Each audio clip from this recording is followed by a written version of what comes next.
Hi everybody, and welcome back to BIMHive. In today's Dynamo tutorial, we're going to look at how to correctly manage and make sure that our documentation is correct from incoming consultant models. Today we're going to be using a reference of a structural model, but this isn't just limited to the structural consultants itself. It can include your mechanical, your hydraulic, your electrical, your fire, and also your landscapers.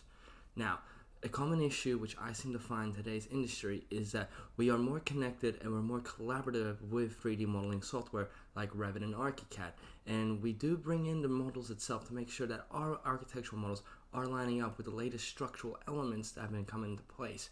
But an issue that I've come across is that every office has their own standard for their keynoting as well as their type marking. Now, the one thing that we don't want to do is incorrectly reference any structural elements coming in our linked views. So, what I've designed is a script that's going to save us hours upon hours of time. And a classic example of this is that when we had a delivery about 4 months ago, we were rapidly changing elements every single day to match up with the structural model itself. Now, we were getting structural models in by the end of the day for about 10 days in a row.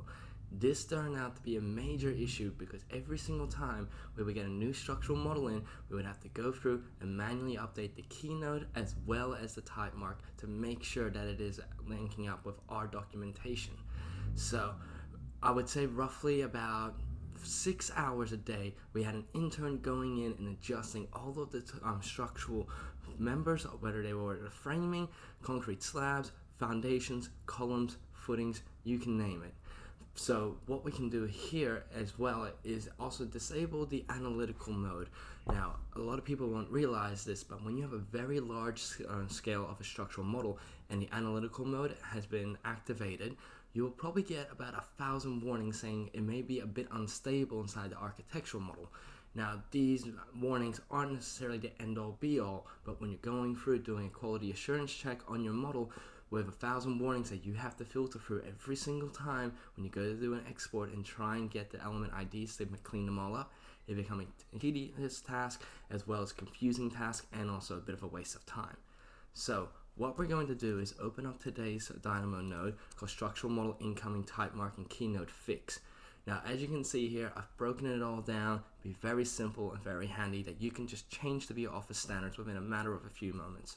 So the first node we're going to look at is just this one here called Disable Analytical Model. It pretty much explains itself. All we need to do is just set this to true and the analytical nodes will go away. Down here we also have as a base reference our structural columns and also our standard architectural columns. So what we're doing here is we're getting all the family types of this category inside this model itself, joining them up into the same list, and then we're going to set these parameters. So we're setting the type mark parameter to just say col, and we're setting the keynote parameter to be 031-DA, which is our office standard that says structural column, please refer to structural engineers' drawings and specifications for accurate documentation. Now we have this as a consistent factor going down to our structural area reinforcements, our foundations, our floors, our framings, and our beam systems, and also not forgetting the walls themselves.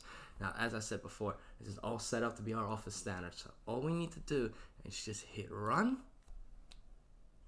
And after a few moments, you'll notice that everything is back as to how it should be. So we'll just go back up here and we'll just have a quick little look. It says disabled, excellent. It seems that it has also grabbed at the same time all the family types that are inside this model itself for the type mark and the keynoting inside the columns. And now what we can do is just go and have a quick look inside of our Revit model. So if I just go and pick up this structural foundation itself, voila, 031-DB. Now that's good, isn't it? Now what about a wall? Let's have a look here. Voila, 031-DA, 031-DA. So this is absolutely perfect and our standard that we want it to be. Now we only have one little element left and then we're good to go. Once we find our keynoting file under the annotate ribbon right over here, all we need to go is go to keynoting settings, and we just need to browse to make sure that we're using the exact same keynoting file in our projects and make sure it's linked up to be in this project. Then when we go to save and we go to bring it into the project again, everything should fully update to be the correct documentation, and if there's anything that's gone missing, we'll have a warning report saying there's an unreferenced keynote or an unreferenced tag. And with saying that, all we need to do is delete them out, replace them, and we'll be good to go.